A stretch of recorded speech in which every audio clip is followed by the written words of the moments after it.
Tahiti Vibes, avec les véhicules FAV disponibles au comptoir d'importation automobile de Mamaou.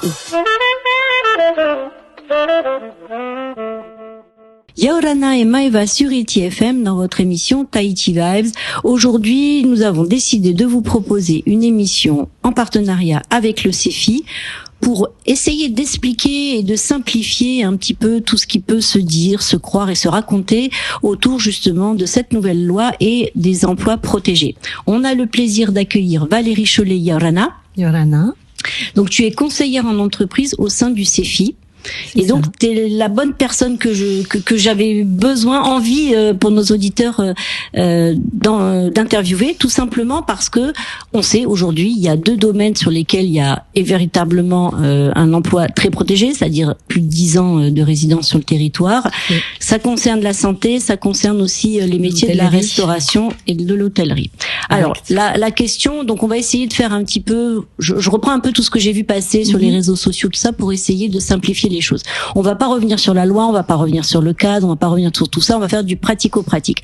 Aujourd'hui, une entreprise cherche à recruter quelqu'un dans un de ses postes protégés. Concrètement, il vous envoie une annonce. OK? Qu'est-ce qui se passe derrière? Alors, concrètement, il doit nous déposer une offre au CEFI.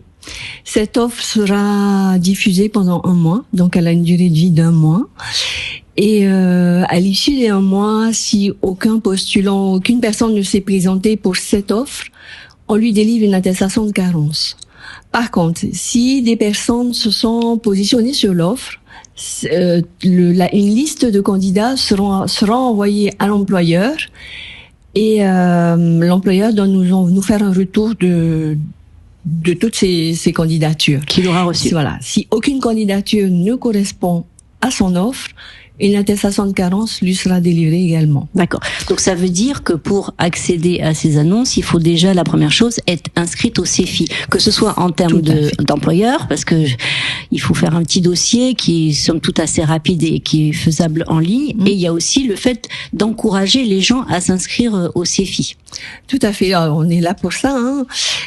Concernant les employeurs, via notre site, ils peuvent s'inscrire, donc ils se créent un compte employeur avec un identifiant mot de passe, et avec ce compte-là, ça leur permet de créer leur propre offre, donc avec leur propre définition, et surtout, ça leur permet de consulter la liste des personnes qui ont postulé à l'offre, donc ce qui facilite les choses. D'accord. Alors concrètement, je vois passer une offre qui m'intéresse, je pense qu'elle me correspond, parce qu'on a toujours une perception de son profil, de ce que l'on veut, et surtout quand on cherche du travail, on veut trouver du travail.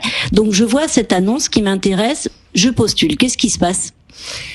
Donc lorsque vous postulez, ça vous permet, donc si vous répondez aux critères demandés par l'employeur, vous avez ce qu'on appelle une fiche de mise en relation.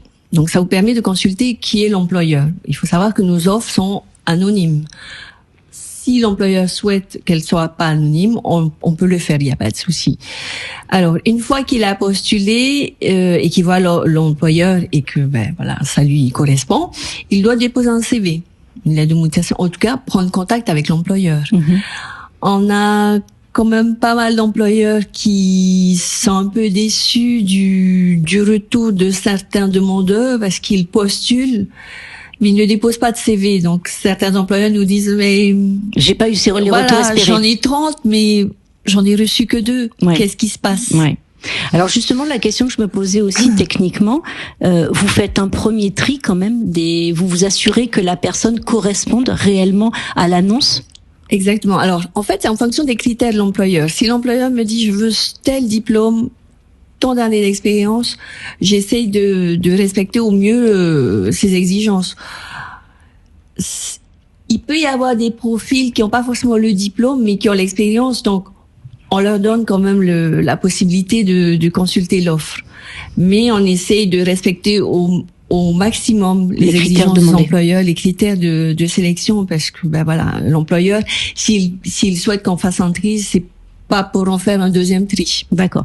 Donc en fait, donc une fois que le candidat est mis à la fiche de poste, donc c'est avec quelle entreprise il est question, on est bien d'accord que c'est parce que ça c'est un petit peu des fois pas clair dans l'esprit des gens, c'est bien au candidat, une fois qu'ils ont la fiche de mise en relation, qui doit prendre contact avec l'entreprise. Tout à fait.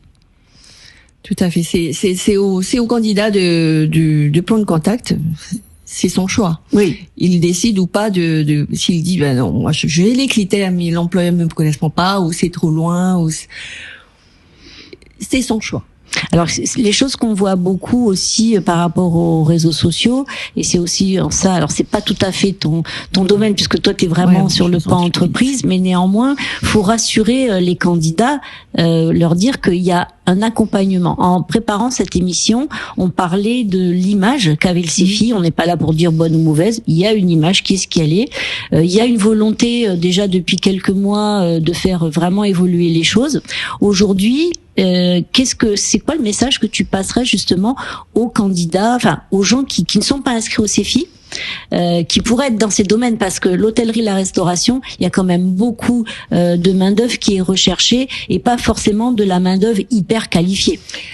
Effectivement, il y a une grosse pénurie dans le milieu de l'hôtellerie. Alors ce que je peux leur donner comme conseil, c'est de venir s'inscrire et de venir consulter un conseiller. Et alors on a quand même des services déjà gratuits, et surtout on peut leur faire bénéficier des formations, des techniques de recherche d'emploi, comment faire son CV, et tout ça en fait c'est des prestations qui sont gratuites et qui sont à leur disposition. Donc faut pas hésiter, il faut venir. Il faut véritablement s'inscrire au CEFI. En plus, ça leur permet, par exemple, s'ils postulent à une offre et qu'on leur dit, ben voilà, le rendez-vous c'est le mois prochain, ils s'inscrivent à cette prestation. Oui, parce que des fois, il y a du temps. C'est gagnant-gagnant, exactement. En fait. Donc, ils vont se préparer à leur entretien, ils vont se préparer pour leur CV, et puis, voilà, pourquoi pas une embauche à l'issue. Aujourd'hui, par rapport justement à une modification du mode de recrutement, il y a eu un boom justement des annonces qui ne passaient pas par le CEFI avant et qui sont maintenant devenues entre guillemets obligatoires, justement avec ces emplois protégés. Vous avez vraiment un boom d'activité? On a un boom d'activité avec les emplois protégés. Bon, je donne un exemple, les pharmacies, on avait très peu d'offres. Maintenant, on en a un peu plus. Parce qu'ils il faut qu'ils diffusent l'offre, et ce métier, effectivement, il n'est pas, enfin, on n'en a pas, localement, on n'en a pas énormément. On n'en a pas énormément, donc, pas de panique. En fait, l'offre, elle est diffusée un mois. À l'issue d'un mois, si aucun candidat ne s'est positionné, je veux dire, ils peuvent, avec l'attestation de carence, ils peuvent embaucher une personne qui ne respecte pas les critères de présence sur le territoire. Exactement. Aujourd'hui, on va essayer de prendre un ou deux exemples comme ça concrets, sans viser forcément un métier, mais plutôt cette obligation de territoire. Si donc aujourd'hui un employeur veut recruter quelqu'un qui était là avant la loi, avant la promulgation de la loi, qui est peut-être déjà en poste, parce qu'il y a quand même plein de gens qui évoluent aussi, qui changent de poste.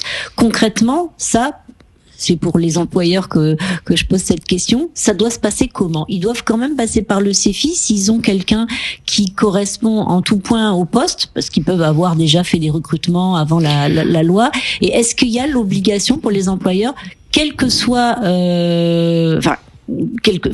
qu'on soit dans les emplois protégés, de forcément promulguer une annonce par votre intermédiaire ou pas? Si ils ont une offre et ils ont un candidat qui correspond aux critères, et qui ce candidat est là depuis avant que la loi soit votée, c'est-à-dire novembre 2019, il n'est pas obligé de poster une offre. D'accord. Puisqu'il a trouvé son candidat. D'accord. Donc on va dire que, pour être très très clair et synthétique, la date limite, c'est octobre 2019. C'est ça? Non, novembre, c'est novembre 2019. Novembre 2019. Alors, la loi est applicable, a été applicable que depuis le 1er octobre. En fait, ces personnes, ils étaient là avant avant.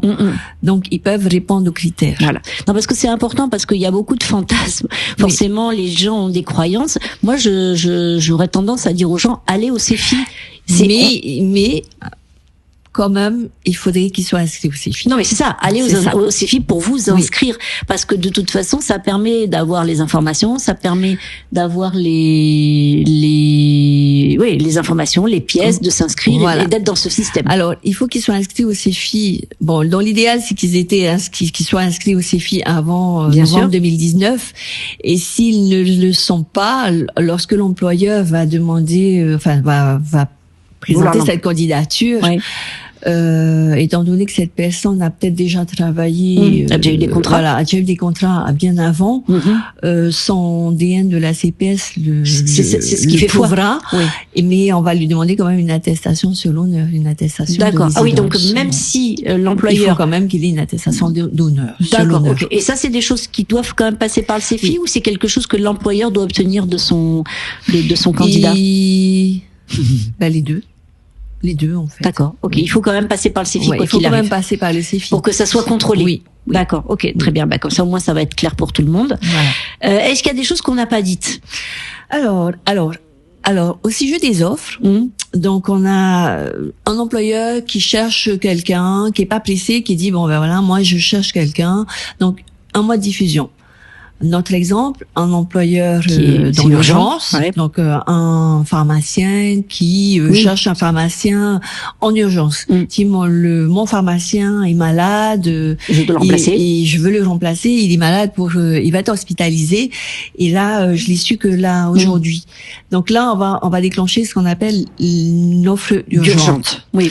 Par contre, cette offre, elle doit être motivée, elle doit être écrite et motivée, évidemment.